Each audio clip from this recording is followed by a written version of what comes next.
我跟远航基金的合作已经谈妥了，你没有必要再讨好蒋亮。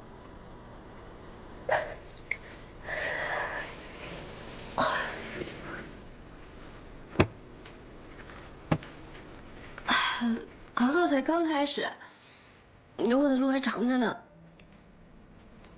只要是对你有用的关系，我都会竭尽全力去给你维护好的。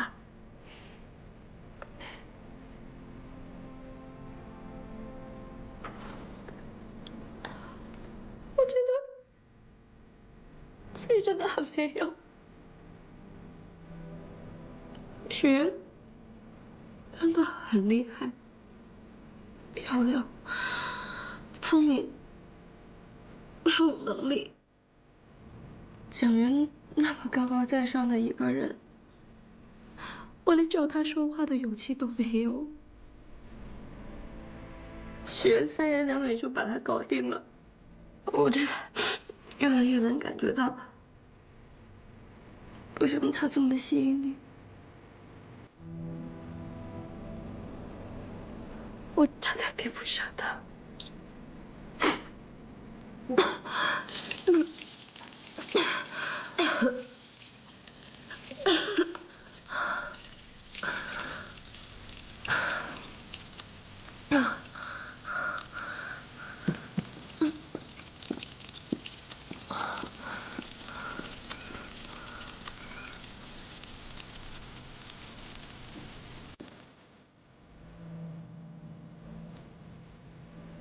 喝杯热牛奶，暖暖胃。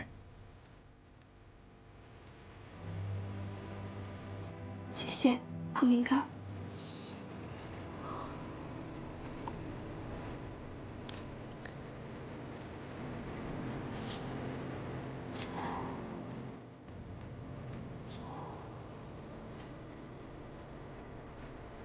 沈总，我先送你回去。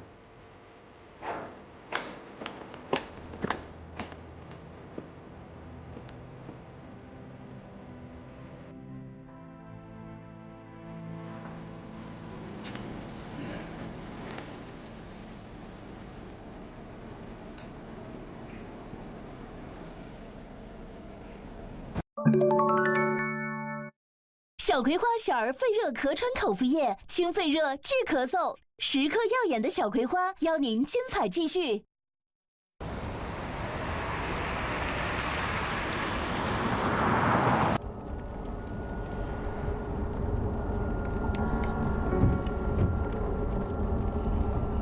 我就是看看你是不是发烧了。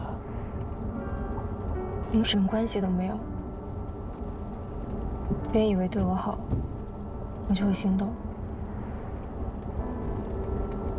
我的心里只有沈浩明一个人，以前如此，以后也是如此。你这是何苦呢？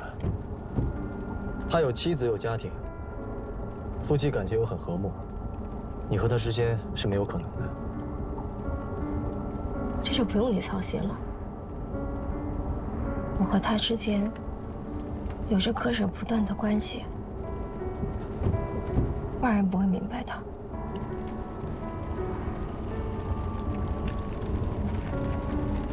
你们去吃过吗？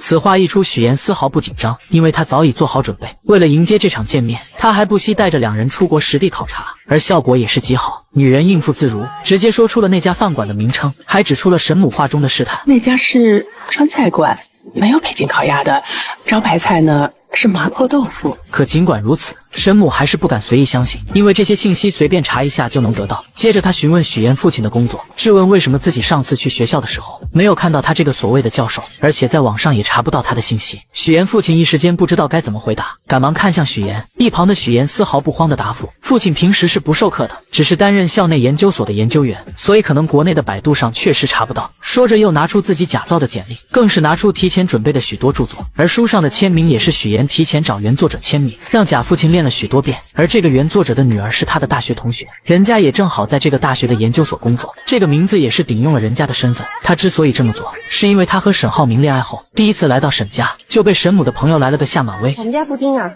就是个傻狗，除了长得好看，啥也不是。还行啊，挺聪明的哈。来来，就连沈家的下人也对她冷眼相待，因为她看起来就不像有钱人家的小姐。你跟在这里面进进出出的夫人小姐们不太一样。哪里不一样？你的头发有点干枯毛躁。沈母觉得儿子配对的应该是豪门千金，而不是这样的小门小户的女孩，便对许岩百般挑剔，甚至将她当成下人使唤。我在会所点了几个菜，一会儿做好之后你去取，一会儿啊把餐取回来之后就交给阿姨。你先回去吧，我会告诉浩明的。离开前，沈母特意约许岩周六见，很快两人第二次见面。许岩为了这次见面精心准备，他听从了保姆的话，还给自己的头发做了高级回礼。可沈母却不是一个人来的，为了让许岩知难而退，他叫来了许多女孩。这些女孩不仅年轻漂亮，还个个家族背景强大，不是金融投行就是国际精英律师，这些人都能在各个方向帮助沈浩明。等所有人走后，沈母也开门见山地说出了自己看法。从上次开始，沈母一直都在观察许岩，便认定他的家庭一点不好。许小姐，你的问题就是太会隐忍。刚才这几个女孩子身上都有一种看淡一切的松弛感。沈母就是要逼走许岩，因为他的儿子就要听从他的安排，迎娶能帮助他们沈家的人。本以为他的举动能逼走许岩，却没想到许岩为了嫁入豪门，竟开始捏造自己的人生。Syracuse University 是我父母在国外任职的学校，这也就有了刚开始许岩雇人假扮父母的事。而这不是他第一次说谎。许岩的出生并不被父母期待，他刚出生就患上了先天性心脏病，父亲不想要他，是外婆将他救下，但他渴望一个美好的家庭，便在作文里虚构了一个幸福美满的家庭。后来他还将自己的姓改成了和外婆的一样。18岁的我改了名字，从乔岩成为许岩，跟姥姥姓。我想做的只有一件事，让姥姥过上好日子。因餐桌上的一个小举动，女人便察觉到未来儿媳在说谎。他们是你的亲生父母吗？感觉你跟父母之间不太熟。作为母亲，连自己的女儿不吃鸡蛋都不知道呢。虽然许岩对于父母的回答天衣无缝，但沈母一直都对他的身份抱有怀疑的心态。于是在饭桌上，他一直都在观察许岩一家，试图在他们身上看出一些破绽。很快他发现许岩的母亲不停地给许岩加鸡蛋吃，可许岩却纹丝不动，很明显是不能吃鸡蛋的。有的事情真的假不了，假的也真不了。我要听实话。这番话说的许岩差点招架不住，但他很快就有了对策。先是对沈母说对不起，说自己说谎了，表示自己从小是跟姥姥在一起生活，父母为了前程抛下他很早就出国工作了，所以自己基本没怎么见过他们。接着他对沈母打起感情牌，眼泪一下子就流了下来，说自己从来都没有感受过父爱和母爱。如果这次不是因为浩明，不是因为要结婚，我想我根本不会联系他。其实许岩在这里也算是说了真话，他从小确实跟姥姥一起生活，父母将他生下就不管不顾，只将姐姐带在身边。但6岁的时候，姥姥为了让他能有学上，坚持让女儿把他带了回去。许岩本以为回到家里会得到父母的疼爱，可到了才发现，在这个家里他仿佛是个外人，父母只疼爱姐姐，他们还嫌弃自己是个累赘。本以为只要好好学习，拿到好的成绩，就会得到父母的疼爱，可在上高中的时候，因为家里没有钱，父亲为了能让姐姐考大学，还特意到学校不让她再继续读下去。你凭什么不让我参加高考？我正在跟你的老师谈话。你凭什么不让我参加高考？凭我是你爸，凭我是一家之主。任凭许岩怎么哀求，父亲就是无动于衷，还一个劲地说家里穷，让许岩懂点事。可许岩却不明白，明明自己和姐姐都是他们的孩子，为什么姐姐就能考大学，能得到他们全部的宠爱？为什么你们从小到大对我这么偏心啊？为什么好的都要人给小李？我难道不是你的亲生的吗？我究竟是什么坏孩子？我究竟做错了什么吗？怎料父亲听完后，非但没有感到愧疚，反而觉得许岩不孝顺，恼羞成怒下，直接打了他一巴掌。这一巴掌彻底将许岩的幻想破灭，他不再期待父母的爱。好在家里还有姥姥陪着他，他哭着跑回家，不停地拍着门呼喊着姥姥。来了来了。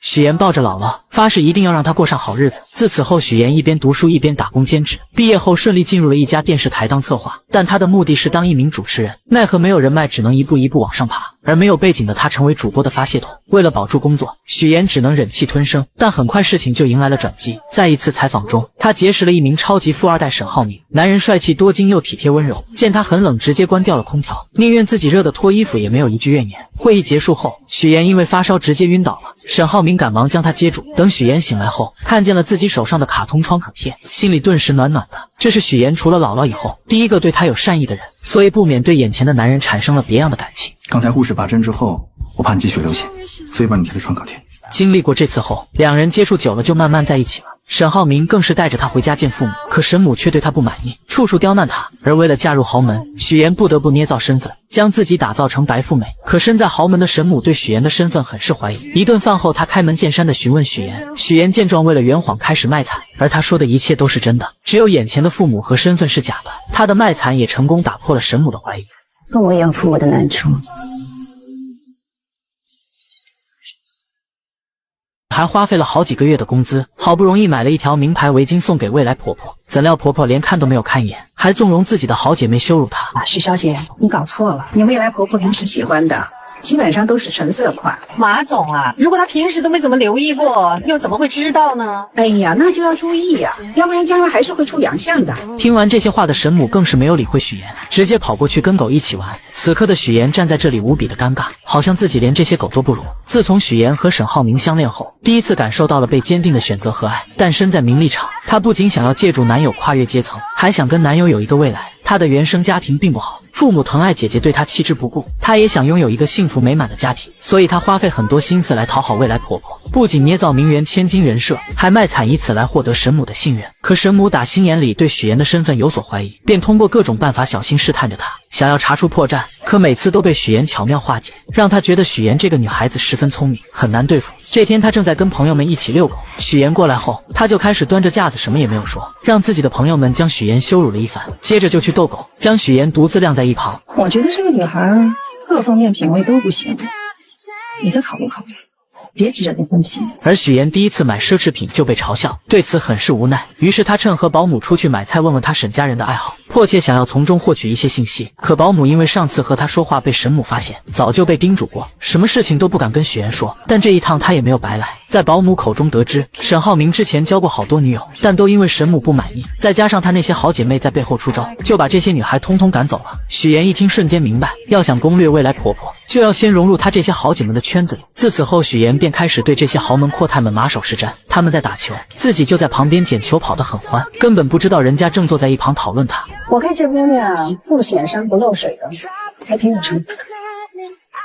虽然许岩没有融入到他们的圈子里，但他这趟也没有白来。他发现沈母一直都是大家吹捧着的对象，直到曲总的到来，她的闺蜜们看见曲总后瞬间一拥而上。虽然沈母表面上伪装得很好，丝毫没有变化，但她还是能感受到她很不开心。于是她立马想到了办法，为了能搭讪到曲总，她做了许多攻略，发现曲总对昆曲十分喜欢，尤其是水袖。她来到昆曲培训班，看到曲总很是卖力地跟着教练练习水袖，刚好她小时候也学过一些基础，便想着借这个机会报一个班，专门学习水袖。而她上来也直奔主题，只学习水袖这一种。可不可以直接教我水袖、水袖花，哪怕是不吃不睡，多长的时间能练好？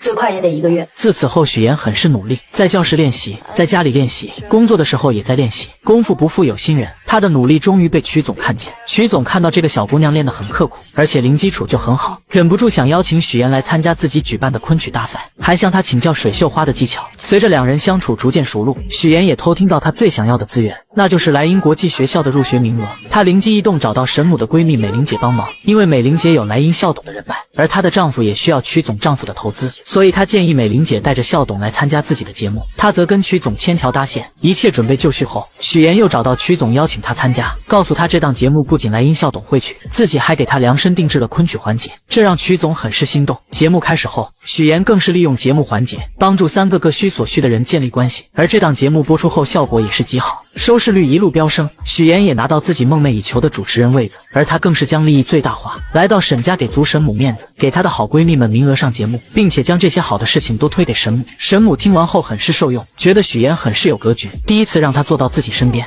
会办事的人不少，有格局的不多。想要抓住每一次翻盘的机会，就永远不要把希望寄托在别人身上，不过就是拿你有的换你要的。许岩，我以前怎么不知道你这么有野心有手段？我能挖独家，能做全链条，有专业能力，我凭什么不争不抢？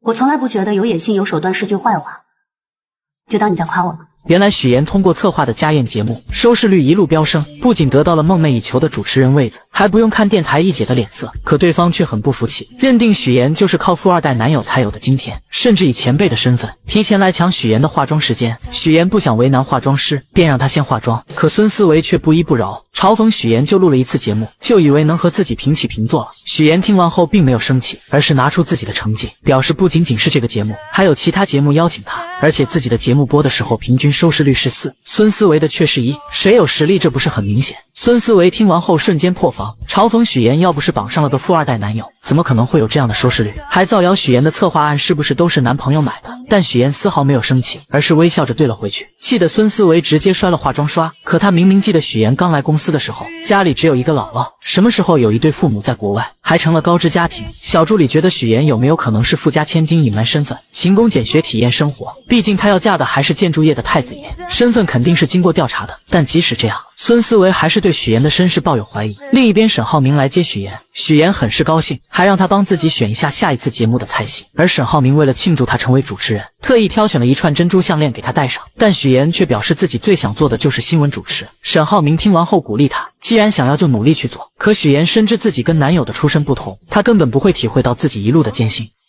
新闻主播竞争是很激烈的，更别说我这种从来没有播过新闻的人。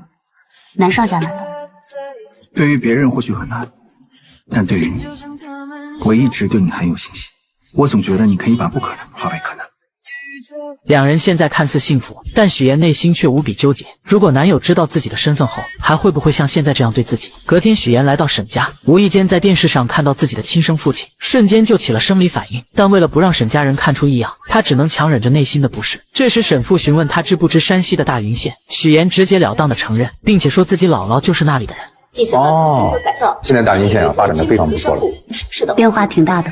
另一边，乔家父母在县城里开着一家理发店，在他们眼里，许妍在比乔琳优秀，依旧偏心乔琳。我记得小的那个去上班了，你说有什么用？平时连个电话也没有，就逢年过节啊发一条信息，还是我们家琳琳好，安安心心的待在父母身边，那才是我们的小棉袄。与此同时，乔琳在上班的时候被骚扰，她忍无可忍，直接回击了过去，没想到反被对方倒打一耙，被抓到了警察局。最后还是男友将她接了回去，可回去后非但没有得到安慰，反而被男友父母一个劲的指责，觉得这件事闹到警局很是丢人，认为他就是个惹事精，配不上自己的儿子，根本不给乔琳说话的机会。而乔琳的男友也是个窝囊的，两人在商量婚事的时候，男友一切听父亲的，将婚礼的花费细节全部都报给他，就连收的礼金不跟自己商量，都要悉数交给父母，甚至面对母亲对乔琳的诋毁也一句话也不说。此刻的乔琳再也忍不了，终于说出了自己想要说的话。阿姨，你有什么话就直说吧，你别在这阴阳怪气的行吗？我阴阳怪气的？你说你一个女孩子家，成天横冲直撞的，怎么什么事都不过你大脑啊？今天的事情明明是乔琳受了委屈，可男友父母却一个劲的怪她，担心这件事会影响到男友的事业。夫妻俩的嘴根本就像机关枪一样，嘟嘟嘟的说个不停，让乔琳根本没有一个缓和的余地。乔琳看了看窝囊的男友，终于忍不住选择分手不结婚。可乔家父母得知后，嘴里边都是说男友是银行工作，要多好有多好，根本没有顾虑过他愿不愿意。于是乔琳决定离开这个家，去大城市找妹妹许妍。妍妍，乔妍。为了成功嫁入豪门，穷女孩将自己伪造成名媛千金。可就在她成功骗过未来公婆，即将和男友结婚的时候，乡下的亲姐姐却找了过来。妍妍，乔妍。乔琳很高兴能再次见到妹妹，可许妍压根不想见到她，她现在只想先把乔琳支走，因为男友马上就要过来接自己了。但乔琳拉着她就往外走，可越不希望什么就越来什么。两人刚走出去，就迎面撞上了沈浩明。妹妹好。这位是？我是我表姐。他来找我。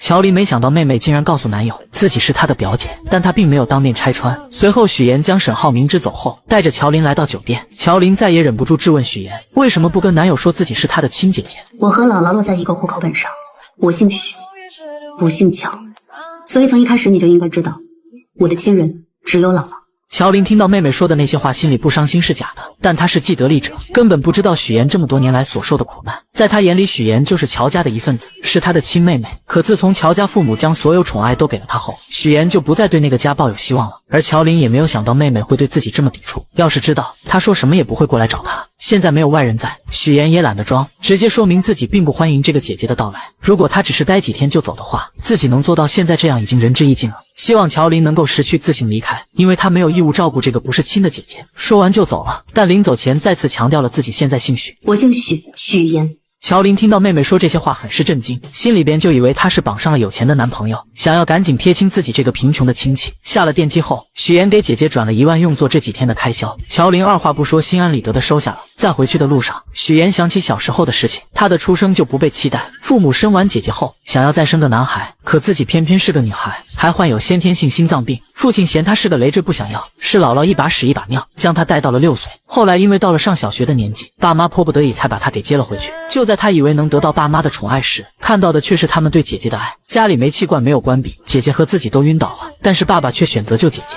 之后也发现了自己在这个家里是多余的，为了能生活下去，他变得乖巧懂事，学习成绩也是学校最优秀的。但是爸爸却因为家里困难不让自己参加高考，甚至把家里的那份钱供给姐姐复读考大学。许妍真的忍不住了，觉得爸爸根本就不爱自己。我究竟做错了什么吗？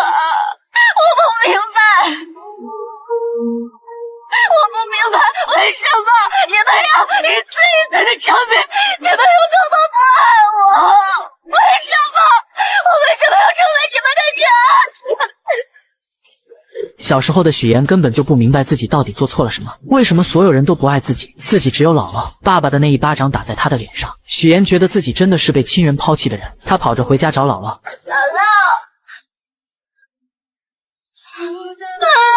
姥姥，来了。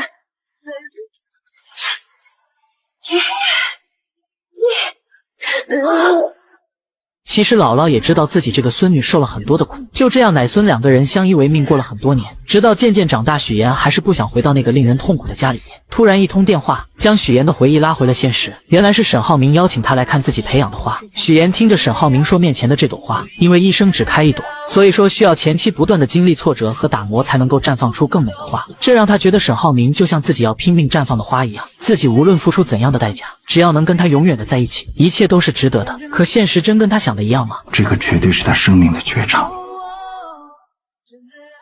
乔妍，你不是叫许妍吗？他们是谁呀？你说，你到底还有多少秘密？说多少谎话？我们对你真心真意，你却把我们一家人骗得团团转，怎么心机这么重？你这是诈骗！许妍的假身份被揭穿，大家纷纷离她而去。你怎么拉魂不烧杀的？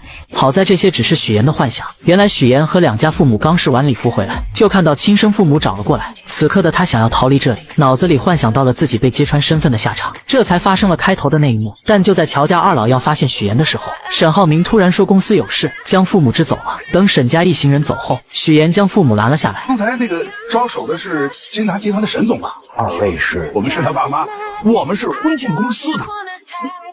恭喜恭喜啊！刚才那几位就是你们未来的亲家和女婿。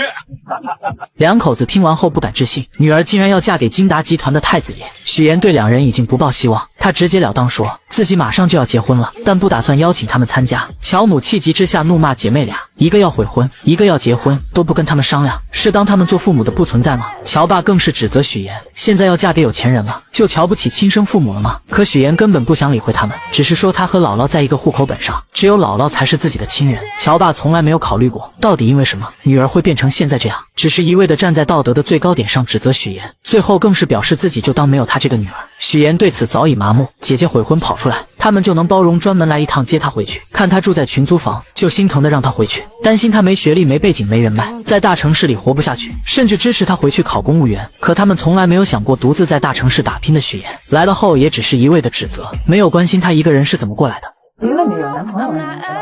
别给我提，没有结婚了都不打算请我们结婚。得知妹妹即将结婚，乔琳又找了过来，无意间碰见了假扮许妍父母的2人，这才得知妹妹竟然伪造自己的身份。见姐姐既然已经知道，许妍也不再隐瞒，她表示自己很爱沈浩明，如果不伪造富家女的身份，沈家父母就会逼他们分手，她不得已才会这么做，也希望姐姐不要来搞破坏。我不知道该怎么劝你，但我也不想你在错的道路上越走越远，我不会再来找你。可许妍好不容易将姐姐稳住，怎料母亲又打来电话，一定要参加她的婚礼。许妍没有说话，直接挂断了电话，然后把备注改成了她的名字。为了不让爸妈来婚礼捣乱，许妍特意回到乡下找到姥姥，希望她能帮自己说服爸妈。而姥姥并没有询问什么，她了解许妍肯定是有什么难言之隐。姥姥心里有数了，我打电话把他们叫回来。姥姥是最清楚许妍这一路走来是多么的辛苦，也是最希望许妍能够幸福的人。但许妍的下一句话也让她愣住了：荆州太远了，我怕你折腾。听完这话的姥姥虽然愣了几秒，可她依旧支持许妍的做法，还不停地安慰她不要担心自己。直到许妍打开冰箱，看到姥姥给她做的桂花酱，终于忍不住哭了出来。在返程的途中，许妍再次回想起以前家里没有人记得她的生日，只有姥姥记得，每年都会把她叫回来过。是姥姥供她读完高中考上大学，上大学的时候是姥姥拿出一辈子的积蓄给她，所以许妍什么都不在乎，她只想赚很多很多的钱，让姥姥过上好日子。所以上大学后，她一个人打好几份工，给别人当家教，穿上厚厚的玩偶服宣传，在饭店干服务员，一直忙到深夜都舍不得打车，把赚到的钱除了留够生活费，全部都给姥姥打了回去。哎呦，妍妍，你怎么又给姥姥给钱了呢？姥姥一个人花不了这么多钱的，倒是你在外面读书，那肯定花钱的地方很多呀。吃饭你不许给我省啊，多喝牛奶，多吃鸡蛋，还有那个叫什么维生素、营养补充啊，对吧？我知道了。这么多年，要不是姥姥，她也不会坚持到现在。我告诉自己，只有通过勤奋和努力，才能帮自己翻越一座又一座的高山。只有让自己强大，才是一劳永逸的事。只有达到所有的目标，才能弥补我所有的过失。人伪造身份，终于如愿嫁入豪门。为了不被人揭穿，自家那边的亲戚一个都没请。就在他以为一切顺利的时候，还是被熟人给认出来了。我怎么看着像佳佳的同学许妍？我是有点像啊。许妍看到熟人后，整个人都惊呆了，因为假扮他父母的人冒充的就是同学父母的名字。当初自己就是借用同学的关系骗到了人家的签名。为了不被看穿，她连忙找理由要将两人支走，可没想到丈夫一家人已经过来了。这两位是？没办法的她只能硬着头皮解释，眼前的两位是大学同学父母，原本就想着打个招呼就行，怎料假父亲却多嘴将人家邀请了进去。此刻许妍杀了他的心都有了，但她只能赶紧进去应付。吃饭敬酒的时候，许妍紧盯着另外一桌，看到他们过去敬酒的时候，立马就赶了过去。您在国外是从事建筑研究？哦，建筑行业。那您跟我的亲家是同行啊？他还专门写了一本书，那个书叫 Sustainable Building Design。我爸爸主攻的是可持续建筑课题。我研究的方向是建筑五大力学。咱们虽然是同行，但相差甚远。为了不露馅，许妍不停地圆场，同时悄悄拍了拍假母亲的后背。女人立马心领神会，假装不小心碰到酒杯，将里面的酒泼到了对方的衣服上，最后以换衣服巧妙缓解了这一局。许妍走后，沈浩明带着一个女人来敬酒，对众人说是自己的妹妹。女人明显愣了一下，这个女人的出现让许妍也产生了一点危机，因为早在婚礼前，许妍就发现她回国后直接入职了金达集团，而且和沈浩明关系匪浅。到了新婚夜，女人再次给沈浩明发消息，约他到无边泳池见面。沈浩明本不想理会她，可女人却以死相邀。沈浩明无奈之下看了看许妍，然后出去了。来到泳池边见女人没有事，便准备离开。你真的不怕我像我姐那样淹死吗？不要听你说淹死这个词。今天是我的婚礼，你这样闹有意思吗？两人在这里谈话，殊不知一切都被许妍看在眼里。沈浩明，我爱你。我已经结婚了，请你自重。你是说那个女人吧？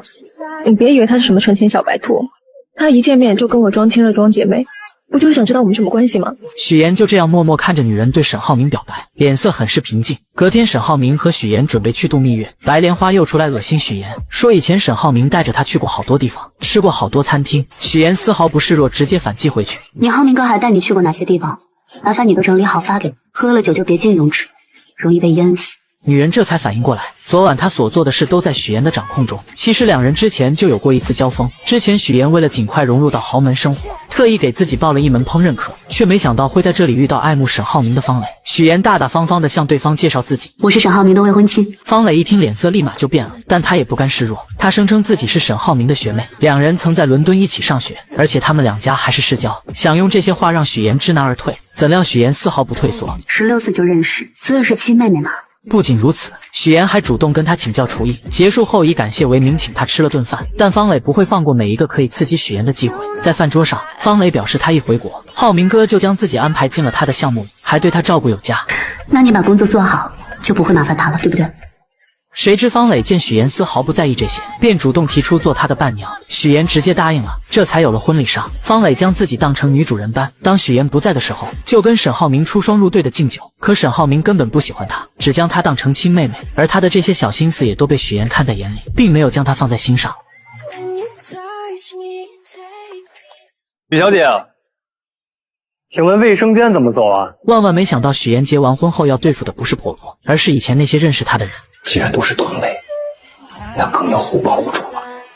许妍跟沈浩明结婚蜜月后，便带着他去乡下见了姥姥。姥姥看见后很是高兴，还亲自下厨做了好多菜。而沈浩明看见姥姥很欢迎自己的样子，心里很是温馨，但他更想要多了解许妍以前的生活。许妍在门外听见两人的对话，担心露馅，便拿着婚纱照来到厨房，以挂相片为由，将沈浩明给叫走了。晚上许妍跟着姥姥一起睡觉，姥姥忍不住还是将乔父的肿瘤的事说了出来。虽然说这个人当爸爸十分的不称职，但还是希望许妍能去看一下。我知道你对他是什么看法，但你这次结婚不是也没请他去吗？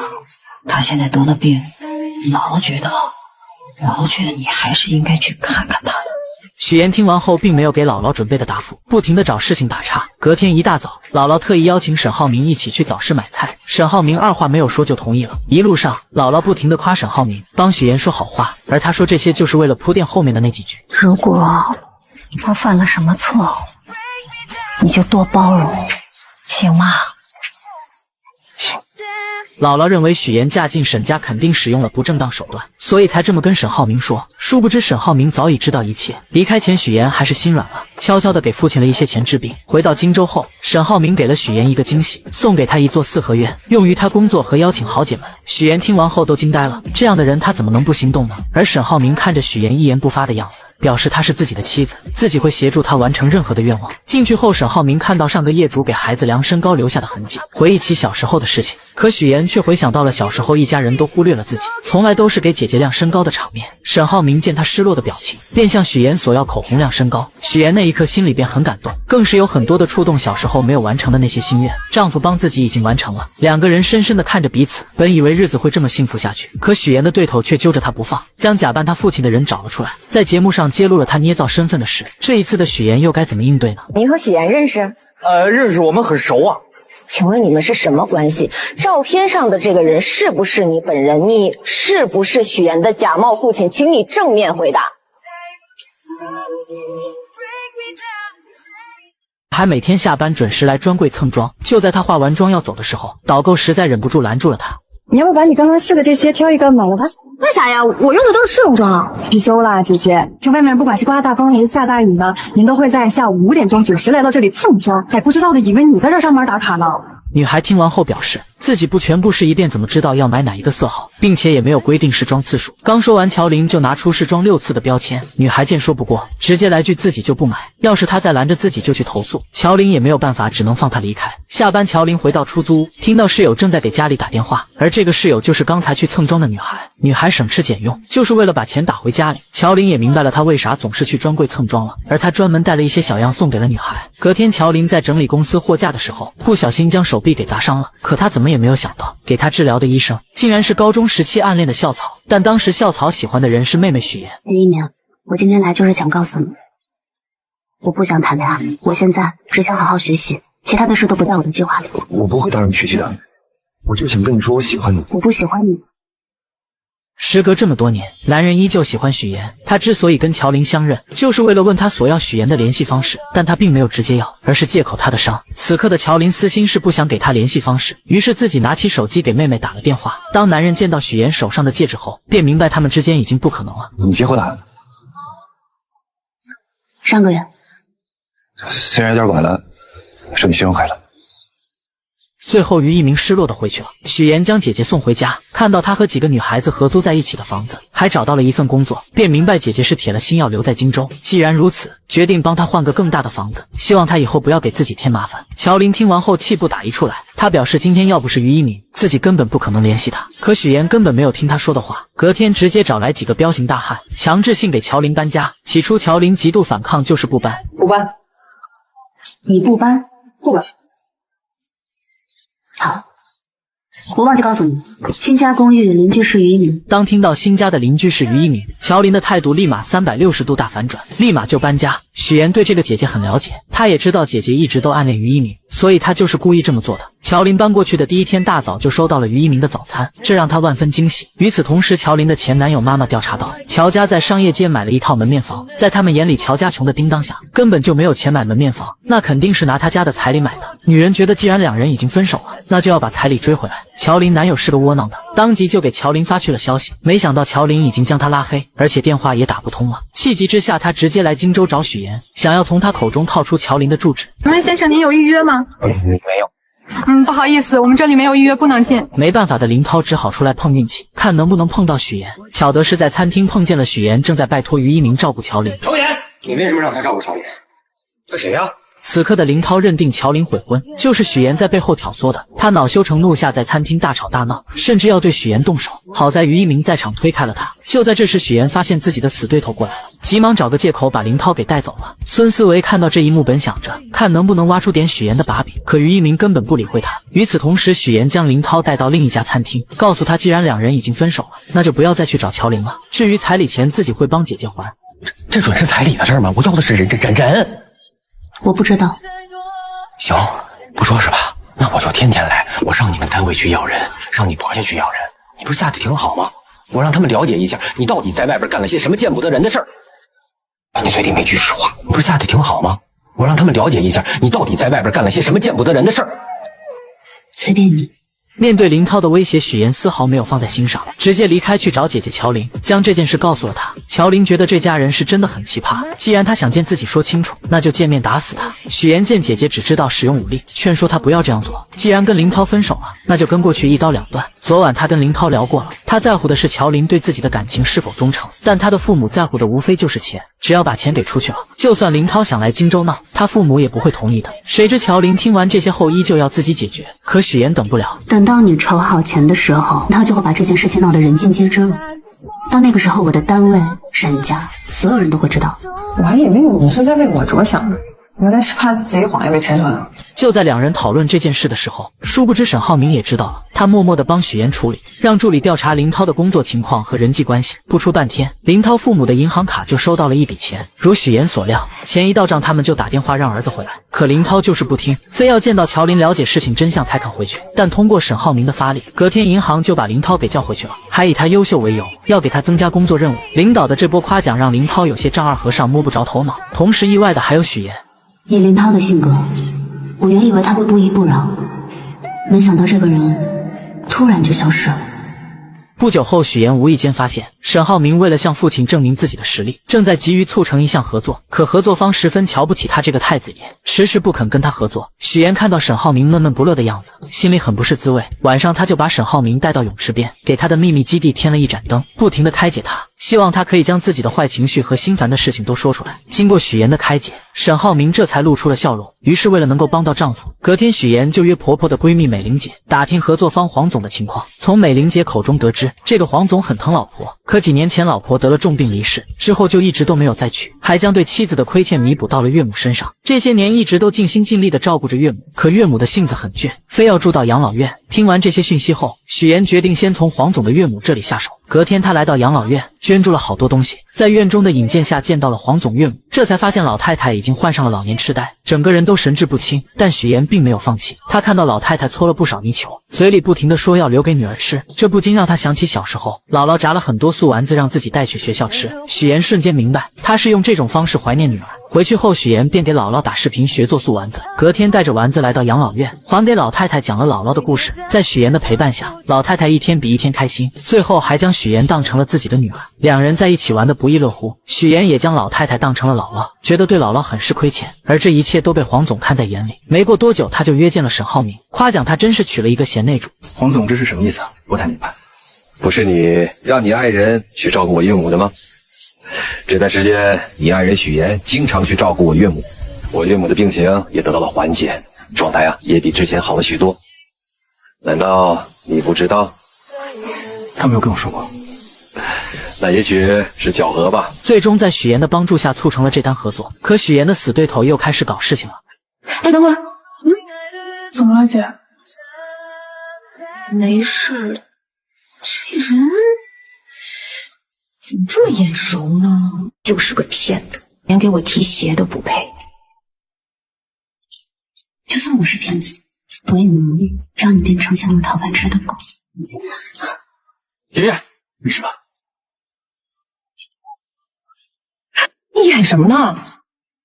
原来许岩的死对头孙思维无意间在听到最近有一篇报道，一个女子接连骗了3个男人结婚，以这种方式骗取天价彩礼，被警方抓获后，新闻还特地报道了一下。孙思维看了看报道，突然觉得照片里有一个男的很是眼熟，仔细一想，觉得跟许岩的爸妈很像。于是他觉得许岩刚开始来的时候，只是说家里边只有一个姥姥，什么时候又有了个在国外的父亲，肯定是在说谎，说不定他的背景身份都是假的，也是像报道中的女人一样捏造身份嫁入豪门，也觉得这是扳倒许岩的一个绝佳的好办法。而为了验证自己的想法，他找到领导，以参考婚礼为由，从他手里骗到了婚礼照片，随后回到工位上，再三比对了照片，确定2人就是同一个人，心中窃喜不已。为保证万无一失，他带着小助理找到假扮许岩父亲的高亮杰，威胁他配合自己，想着在台里推举财经主播的时候给许岩致命一击。一切准备就绪后，他来到许岩面前，说了许多奇奇怪怪的话。你放心，我的这个样片绝对真实，而且足够震撼。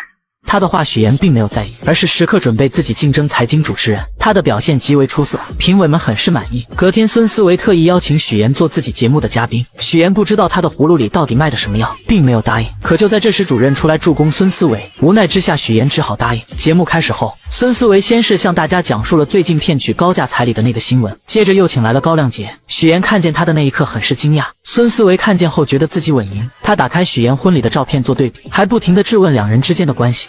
请问你们是什么关系？照片上的这个人是不是你本人？你是不是许岩的假冒父亲？请你正面回答。许岩见状站起来，把事情的焦点转移到2人的竞争之上。所有人都明白孙思维的能力不行，是他羡慕嫉妒自己，所以才请人来陷害他。可孙思维看着许岩慌张表情，料定自己挖到的就是王牌。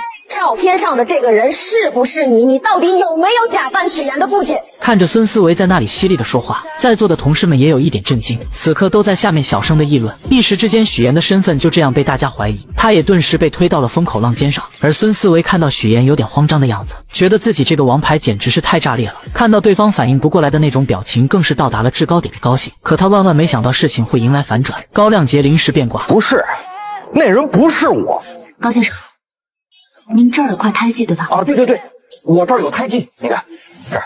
大家拿出照片仔细对比，发现婚礼上的男人脖子上根本没有胎记。原来许岩在孙思维威胁自己后，便猜到他可能查到了一些东西，于是他约见了高亮杰，商量做了这场局。而且早在之前，许岩就让男人遮盖胎记，也算是他的一张保命符。此刻的孙思维彻底懵了，他认定2人就是串通好了。串通好了是吧？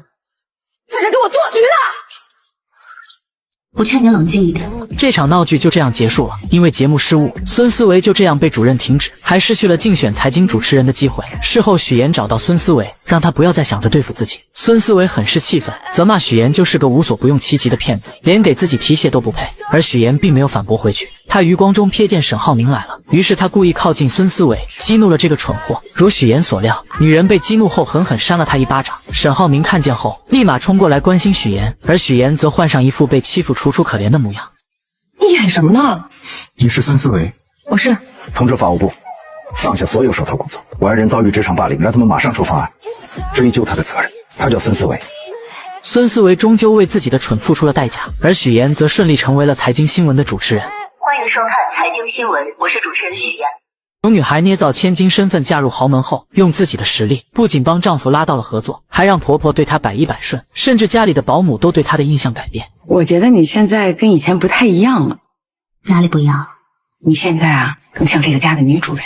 唯有家里的小弟弟对她意见颇大。原来自从许岩嫁给沈浩明后，大家都开始各自忙碌，从来没有人在乎弟弟浩辰的感受。为了引起大家的注意，浩辰不是在学校打架，就是各种闯祸。老师3天2头的给沈母打电话，沈母虽然是豪门太太，但也害怕老师的电话。同时他和沈父应酬很多，根本没有时间去处理这些事情。他见许岩很有耐心，便让他帮忙带浩辰。而他刚把许岩拉进家长群，就看到班主任在群里发浩辰跟同学发生冲突，还把人家给打伤。伤了。许妍看了看正在逗狗的婆婆，只能硬着头皮去学校处理。处理完后，她本想着跟浩辰谈一谈，想知道他闯祸的原因，可浩辰并没有理会她，直接离开了。回到家后，许妍将学校的事情告诉了众人。婆婆嫌麻烦，决定将浩辰送去国外读书。这番话正好被回来的浩辰听见，他以为是许妍告状，才让妈妈起了送自己去国外的念头，因此把自己受到的所有冷落都怪在了许妍身上。你来了，先是让我哥喜欢上你，然后又讨好我爸妈，让他们都喜欢上你，结果没想到我不吃你这一套，然后你就想把我赶走，对不对？对。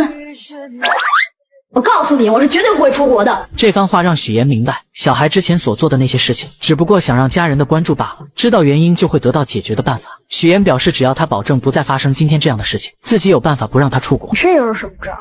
隔天，浩辰去学习马术，往常都是哥哥来陪自己的，今天却是许妍来的，这让他内心无比失望。而为了吸引哥哥和爸妈的注意，他松了马蹬，故意摔到地上，造成骨折。这方法确实好用，爸爸妈妈和哥哥都陪在他身边，可也就见效一回。沈母请来护工后，就因为工作和沈父匆匆离开。沈浩明嘱咐了许妍后也离开了。看到自己又是一个人，男孩将气都撒到了护工身上。不要走，不要你，你不要就不要走。人呐，太不像话了，不是大人。许妍看见后，默默地将地上的东西捡了起来，并表示这4个星期都是他陪着，要是再不听话就收拾他。浩辰一听，立马来了鬼点子，他开始使唤许妍，一会要吃水果，一会要喝水，挑3拣4的，就是故意为难许妍。但许妍并没有惯着他。哥在的时候你就当乖小孩，你哥走了你就欺负我是吧？我是伤员，我是小孩，你欺负我，你看我哥怎么收拾你。两人独自相处下，浩辰不再排斥许妍，许妍也用自己的方式靠近这个孩子。通过自己的方式，许妍成功和浩辰成为了好朋友。晚上，沈浩明赶了过来，许妍将自己录的视频拿出来给他看，明显能看出来男孩是故意的。现在的许妍是最懂浩辰的，因为浩辰想要的也是自己当初最想要的。小时候为了让爸妈注意自己，他也曾用过这个招数，可只要姐姐一出现，爸妈所有的爱都会加注在他身上。一个幸运的童年可以治愈一生，但不幸的童年要用一生去治愈。两人并不知道，弟弟根本没有睡觉。自此后，许妍成为这个家里浩辰最喜欢的人。而许妍为了帮浩辰完成心愿，她把画本拿给公婆看。在浩辰的世界里，爸妈回到家永远拿着手机，而自己则躲在孤僻的角落里。所以浩辰想要的不是 iPad， 也不是手机，他想要的可能是你们最珍贵的东西，就是时间。知道这件事后，沈父沈母也意识到他们的错误，于是他们都抽出时间陪伴浩辰，而就只是陪着看看电视。浩辰都是无比开心。沈浩明将这一切都看在眼里，为此特意送了许妍一辆红色的跑车。那么沈浩明到底有什么秘密瞒着许妍？他知道许妍的身世，又为什么要和许妍结婚？而许妍每帮他一次，都会拿出一样东西当做奖励。但不管沈浩明到底爱不爱许妍，这个家已经离不开许妍了。不管是沈浩明还是弟弟，就连婆婆也是一样。可回来了。怎么了妈？下个月初就是晨晨的生日，你看咱们怎么给他办好？他喜欢你，你想个主题，他肯定喜欢。我想想，事情交给你，妈最放心。如果你还不配合我，我真的不能保证接下来会说什么。乔燕来了，贪图富贵，利欲熏心，为了嫁入豪门，连做人的底线都不要了。我现在就去找沈家，跟他们说清楚。自从许妍当上财经新闻的主持人后，全家人都围在电视剧前看她。婆婆为此还特意挑选了一套珠宝送给她。此刻的许妍第一次感受到了久违的幸福。可就在她以为这种幸福会一直持续下去的时候，突然出现了一个不速之客。楼下大厅有一个姓周的先生找你。男人跟许妍曾有一面之缘，几年前两人在同一家咖啡店争取想要的岗位。许妍在简历上关于家庭成员的那一栏没有填写，猎头不停地诱惑她，将父母的身份写成在国外做生意，因为这样就算查也查不出来什么。毕竟在当今的社会上，家庭背景在职场上也是一个加分项。就在许妍犹豫的时候，后面的男人，也就是周泽远制止了她。我劝你不要听他忽悠，简历造假等同于在自己的职业生涯当中埋下了一颗不定时的炸弹，说不定哪天砰的一声就炸了。到那个时候，你的信誉和你之前所付出的所有努力都将付之东流。这时的许妍还很是单纯，她想了想周泽远的话，决定实话实说。这番举动把猎头直接气走了，就算佣金翻倍也不接他这一单了。出来后，许妍不停地打电话求职。突然，男人拿出2朵用报告书折成的向日葵送给她，鼓励她不要气馁，就像这2个向日葵一样，向阳而生，永不低头。两人就这样认识了，互相慰藉着彼此。5年后，周泽远再次见到许妍，这一次的他不再像以前那样，而是带着目的接近许妍。他将许妍带到自己的工作室参观，想让许妍帮自己拉到沈浩明的投资。许妍观察了一番后觉得可行，可就在她去卫生间的时候，无意间听到员工之间的对话，彻底打消了让丈夫投资的念头。我现在接的活特别轻松，网站一做啥也不干，一天500的，比你在剧组轻松多了。哎，要不你也过来吧？这不点人，就是一家皮包公司，为了验证这番说法，许岩来到大厅试探，让员工展示一下公司的项目。怎料男人听完后脸色大变，慌乱的找着各种理由不打开电脑。身后的客户也装模作样，实际上电话线根本没有接通。再翻了翻桌子上的文件，全部都是空白的。许岩瞬间明白周泽远搞皮包公司骗钱，于是再次见到他，果断拒绝了他的要求。怎料周泽远早已做好了万全的准备，他以许岩的真实身份作为要挟。有一个道理你一定明白，那就是有些事情无论你再怎么努力，它都改变不了。就像我们这种赤身裸体的人，必须要给自己加上一件高贵的衣服。既然都是同类，那更要互帮互助了。面对周泽远的要挟，许岩真是累极了。回到家后，听见婆婆叫她，只能强颜欢笑的应对。明天婆婆的闺蜜马阿姨要带一个人来家里做客，不知道该做什么。许岩立马给出了意见，可他怎么也没有想到马阿姨带的人竟是周泽远。在喝茶的时候，周泽远不停忽悠两人，许岩只能眼睁睁看着他胡说八道。他不敢帮周泽远，更不敢揭穿他的真面目。实在听不下去的他借口接水离开了。可没想到周泽远竟追了过来，他彻底撕破脸皮，逼迫许岩让沈浩明投资。让你老公投资的事儿，我是跟你聊呢，还是跟你婆婆聊？你的商业计划书和你的财务报表，无论是我婆婆还是我先生看，都会发现漏洞。不要再想注资的事情了。周泽远见许岩不上当，继续忽悠他，表示只要沈浩明一小笔的投资就行。但聪明的许岩很快就识破了他的阴谋。周泽远要的不仅仅是钱，他最想要的是沈家的名声，借沈家的势力骗更多的钱。你现在所做的一切都是敲诈勒索，是犯罪。小妍，我突然发现你这么维护沈浩明，这么在意他，你原来是个纯爱战士啊！我今天听到的最滑稽的故事，说一个贫寒女骗子嫁入豪门，她不是为了钱，她居然玩起了纯爱。你说这是不是比天方夜谭更？许岩直接泼了他一身水。本以为周泽远会收敛，怎料他直接找到沈浩明这里，当着许岩的面在雷区不停的试探。此刻的许岩害怕他说出真相，更怕沈浩明被自己连累。许岩没跟您说吗？是他约我过来的。我事情太多了，忘记跟你说了。没事。你为什么要骗我？说到骗这个字，你根本没钱，没有力气。如果我要找一个门当户对的真亲戚，可能他们不会容得下我。我年轻时候犯的错误，容不下我的儿子。许岩怎么也没有想到，弟弟浩辰竟然是沈浩明的儿子，而他也一直都知道自己捏造身份的事，默默地看着自己一次又一次的说谎。被揭穿后，许岩直接提出了离婚，怎料沈浩明却拒绝了，还用许岩的工作来威胁他。你现在还没有正式转入新闻岗，你应该不希望当中会出现什么差错吧？不久前，在许岩的照顾下，浩辰越来越跟他亲近，甚至两人都成为了朋友。而许岩不只是遇到了周泽远这个危机，他还要防着姐姐乔琳乱说话。原来几天前，沈浩明突然说要请表姐吃饭，许岩本想着以姐姐工作忙为由拒绝，可沈浩明却坚持要请，无奈之下，他只能带着乔琳来吃饭。但进去之前，他万分叮嘱乔琳一定要少说话，因为他知道这个姐姐最擅长的就是口无遮拦，担心他说的越多就越难圆过去。果不其然，乔琳说了许多许岩过去的事，包括他在学校是校花的事。本想着帮妹妹说说话，可说的越多，破绽也就越多。脾气真好，我是他初恋，你知道吗？真的，那不是那会儿啊，你就别说谈恋爱了，只要是个男的，他都不带看一眼的。也就是我们那儿没女校，不然他早转去那儿上学去了。读书的时候你们是在一起的吗？我记得妍妍跟我说过，你老家在山西晋城。乔琳慌乱地看了看许岩，赶忙解释自己高中的时候复读了2年，复习班正好转到了许岩上的高中，这才把这些话都圆了过去。此时的沈浩明玩味地看了看许岩，然后让乔琳多说一说许岩以前的事情。乔琳很是嘴快地说了句没问题，但当他看到妹妹那能杀死人的眼神，立马就闭上了嘴，然后跟沈浩明说自己很忙，不能经常出来吃饭，而他为了弥补刚才的过失，跟沈浩明说了许多许岩的好话。妍妍她不太对别人动心的，但是她一旦动了心，这是一辈子的事，你得珍惜，你知道吗？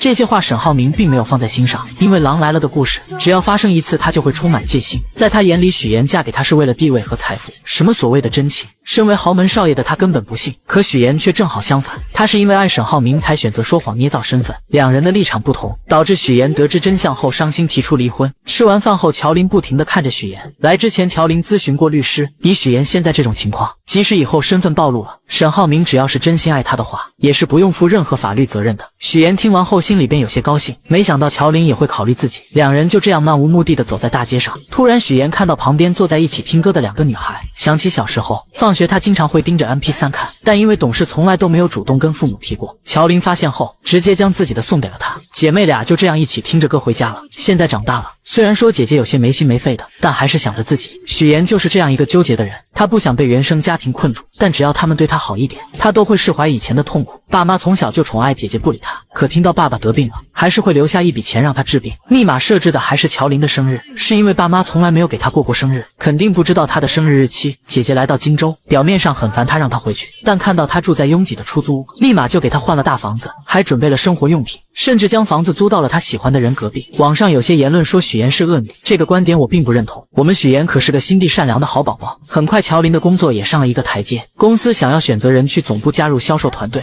乔林因为化妆技术和销量第一，所以在这个候选名单之内。本来说乔林对自己也是十分有自信的，但是听到领导说自己学历太低这件事，觉得确实是自己的短板，便想要抓紧有限的时间来提高学历。乔林知道学习是自己一直十分头疼的事情，于是他找到于一鸣帮忙，于一鸣很是爽快地答应了，这也大大加快了两人的感情发展。其实你们姐妹两个脾气挺像的，都很倔，明明心里互相关心对方，就是不能好好坐下来聊一聊。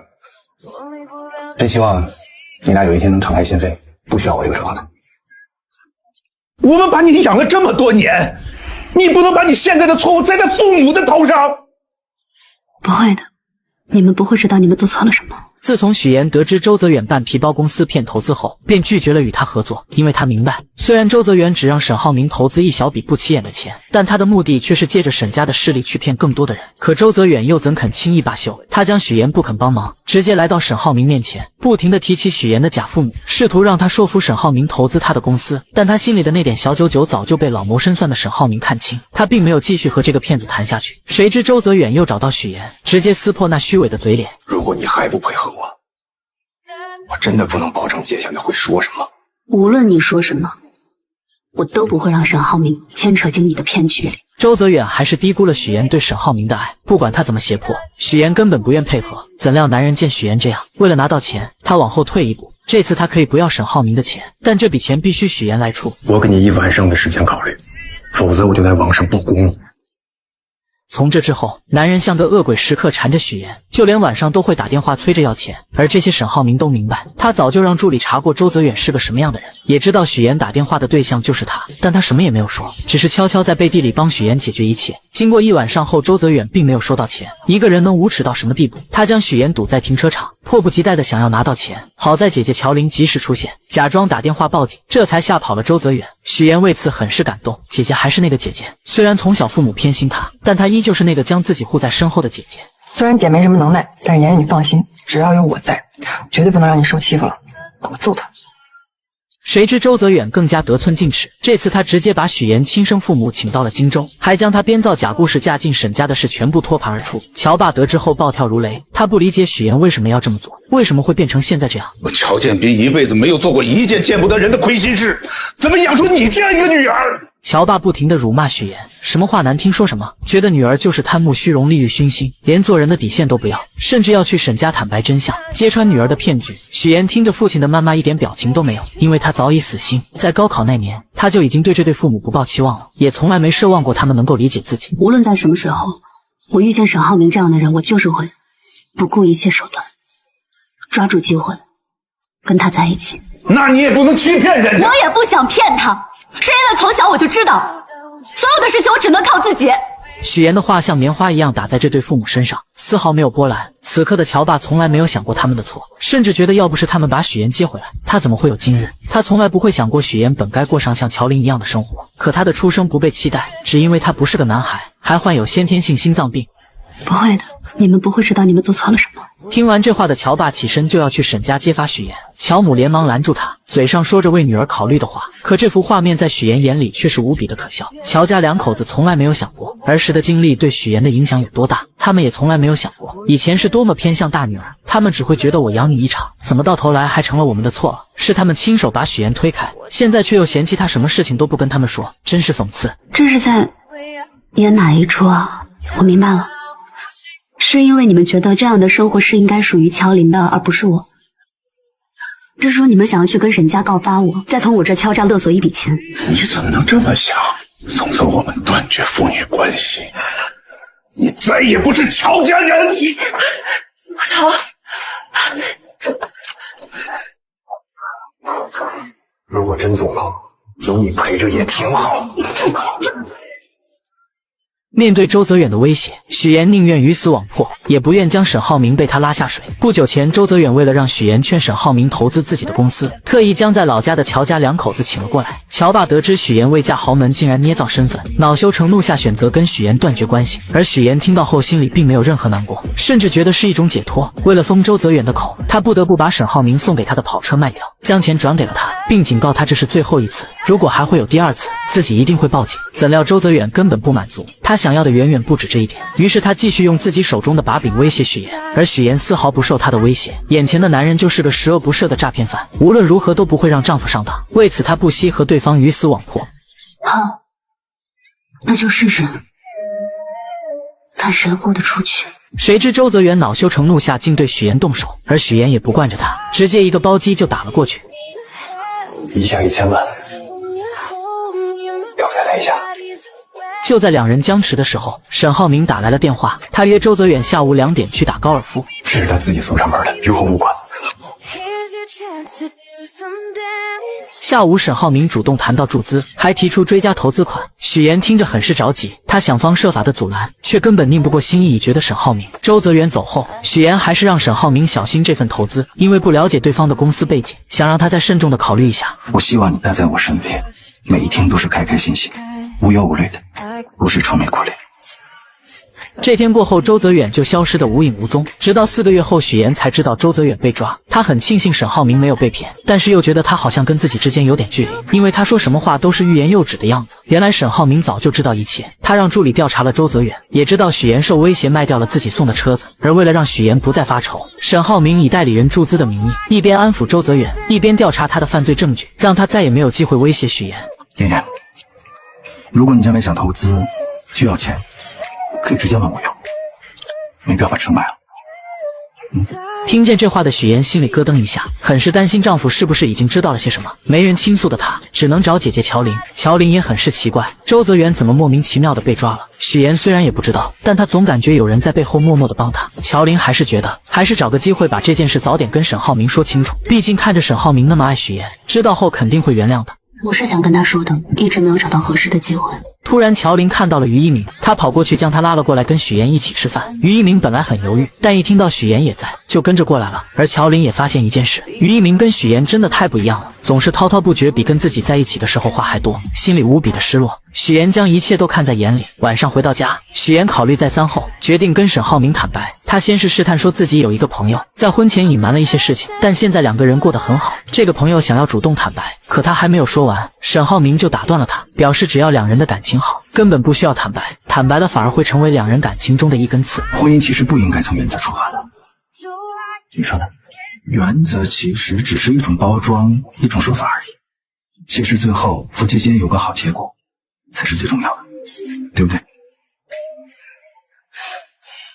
许岩的第3个追求者终于出现了，男人名叫蒋亮，是商界有名的花花公子。许岩以不同寻常的装扮出现在酒会上，瞬间吸引到了他的目光。原来沈浩明虽然通过许岩跟黄总达成了合作，但现在沈父并不支持他，没有资金支持的沈浩明只能通过拉投资来做自己项目的后盾，这样才能顺利进入董事会。于是他盯上了远航基金，希望能够得到蒋家姐弟的支持。而这次即将举办的金达酒会，两人正好过来参加，所以他希望许岩能够做足功课，了解蒋云和蒋亮的全部资料，好能跟两人搭上线拉投资。许岩二话不说答应了下来。很快到了酒会那天，沈浩明先来到了酒会，他在黄总的调查下得知，蒋云和蒋亮两人是出了名的难合作。姐姐蒋云沉稳冷静，做事杀伐果断，脾气也是出了名的臭，被商圈的人称为投资界的黑玫瑰。弟弟蒋亮看似是个花花公子，实际心思缜密，对数字十分敏感，是远航基金的活账本，还有过目不忘的本领。黄总能做的也只有这些，接下来也只能靠沈浩明自己的能力了。同时他想借助远航基金的事被方磊得知，方磊为了证明自己比许岩强，也来到酒会，本想着找蒋云聊一聊，可蒋云丝毫看不上他，并没有过多理会。无奈之下，他只能去找蒋亮，以为这个花花公子很好攻略。他看见蒋亮因为喝酒难受，便主动调了一杯特制的解酒秘方，番茄汁，然后再加蜂蜜，这两加起来可以解酒。这一幕正巧被沈浩明看见，瞬间勾起了他的回忆。那时的他跟一个女孩也曾经喝过这样的解酒神药，而女孩正是他的初恋女友，也是方磊的姐姐。此时的方磊并没有注意到沈浩明的到来，他蹲下身细心地为蒋亮擦掉鞋子上的污渍。沈浩明明白他这么做是为了帮自己，但他很清楚蒋亮只会在吃喝玩乐的时候才会想起身边的女人，于是他直接上前劝说方磊，这么做只是多此一举。我没那么大野心，我只是想帮到我们的项目，哪怕让他多一点好感，做花瓶做陪衬我都没有关系的，你不用管我，我心甘情愿的。绿茶不愧是绿茶，她的故作柔弱也确实吸引到了沈浩明的怜爱。看他为了自己跟别人喝得酩酊大醉，还是端来了一杯热牛奶。而方磊也很是绿茶，他故意将姐姐的手链留了下来，为的就是让她想起姐姐。另一边的许妍却与他不同，他故意穿着记者专用的马甲来到酒会，不一样的装扮瞬间不仅吸引到了蒋云，还有他的弟弟蒋亮也眼前一亮。许妍表示自己是外采太晚了，没来得及换衣服。这个马甲很方便，可以装很多东西，又防风防水。户外作业嘛，最害怕天气阴晴不定，设备一旦受到影响，就会前功尽弃。许妍的这副样子让蒋云想起了他以前的样子，看到对方很随和，便主动提出让他穿自己的礼服。小沈总真的很好福气，娶到你这么漂亮的妻子，工作能力又强，晚上还能陪着丈夫应酬，真的是贤内助。许妍听完后表示自己虽然嫁了一个好家庭，但更多的不想当一个贤内助，更想能够帮助丈夫。但蒋云早已识破了她的伪装，她开门见山地指出，许妍穿工作服现身，就是为了模仿自己以前当记者时候的装扮，用这种方式来博得她的好感。被戳破心思的许妍很是尴尬，但下一秒蒋云却说她成功了，因为刚才在她身上看到了曾经的自己。随后许妍拿出收集的蒋云以前采访的照片作为礼物送给她，这不禁让蒋云对她的好感加剧，她很喜欢这份礼物。出来后许妍借撩头发，对着沈浩明比了一个 OK 的手势，他瞬间明白成功了，于是他走过去，还主动帮许妍争取到了蒋云的专访。边走边聊吧。走吧。